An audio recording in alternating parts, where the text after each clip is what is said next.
La Joconde n'est pas identifiée. On ne sait toujours pas ce qui se cache sous les traits de cette grande femme brune, au sourire énigmatique. Le peintre évoqua dans ses carnets une maîtresse cachée. Cette affirmation est complètement fausse. Plus qu'une œuvre d'art, la Joconde c'est un mythe. On dit que Léonard de Vinci ne s'en sépara jamais. On avança les noms de Guillaume Apollinaire ou même de Picasso comme éventuel voleur lorsque la toile fut dérobée au Louvre le 22 août 1911. Les surréalistes du XXe siècle s'approprièrent le modèle en l'affublant d'une moustache, d'une pipe ou même en le faisant chevaucher une moto. Il n'empêche qu'il fascine ou qu'il irrite. Depuis plus de 5 siècles, ce portrait qui offre à l'histoire de la peinture l'un de ses tout premiers sourires n'en finit pas d'intriguer. De rapprochements inattendus, peut-être trop, en docte investigation, tout critique y va de ses conclusions. Ainsi, dans la contrariété des voix, le mystère de son identité n'aura jamais véritablement été percé. La Joconde, ou la mémoire perdue du modèle. Que nenni! Sur quelles lèvres Leonardo da Vinci, 1452-1519, a-t-il donc cueilli cette expression narquoise qui, selon Théophile Gautier, semble proposer à l'admiration des siècles une énigme qu'ils n'ont pas encore résolue? Est-ce celle de l'intrépide princesse Forlì, née Catherine Forza en 1463-1509, dont la beauté mystérieuse que Lorenzo de Credi, 1459-1537, a immortalisée, a si souvent été superposée à celle de l'illustre incomprise? Est-ce,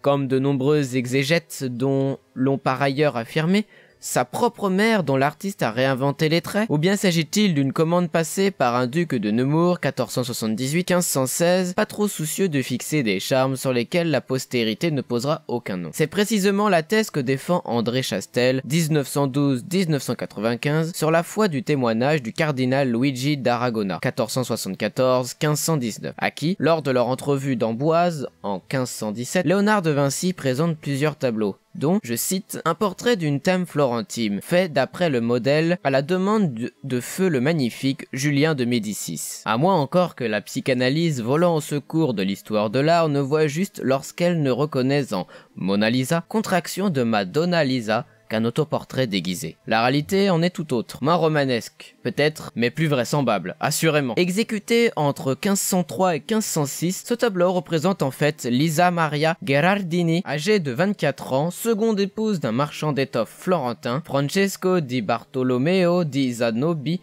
del Giocondo, patronyme dont l'œuvre tirera tout naturellement le nom de la Gioconda. Il en a passé commande pour célébrer soit la naissance de son fils Andrea en 1502, soit l'acquisition d'une demeure, Via della Stufa, mais il n'en le recevra jamais, car Vinci quitte Florence avant que le tableau ne soit terminé. La découverte récente d'Heidelberg, en Allemagne, vient du reste conforter cette interprétation, dans un livre de Cicéron ayant appartenu à un ami de Léonard de Vinci, Agostino Vespucci, figure une annotation selon laquelle l'artiste travaillait en 1503 au portrait de Lisa del Giocondo. Parenthèse, dès 1550, Giorgio Vasari, 1511-1574, ne disait rien d'autre. Léonard a commencé à peindre pour Francesco del Giocondo le portrait de Mona Lisa, sa femme, puis le mystère vint. Hello les amis, on se retrouve après la vidéo pour vous dire que si celle-ci vous a plu, n'hésitez pas à vous abonner à la chaîne pour avoir les autres. N'hésitez pas à exploser la barre des pouces bleus, ça me fera énormément plaisir, et à mettre vos retours en commentaire. Je vous dis à la prochaine vidéo.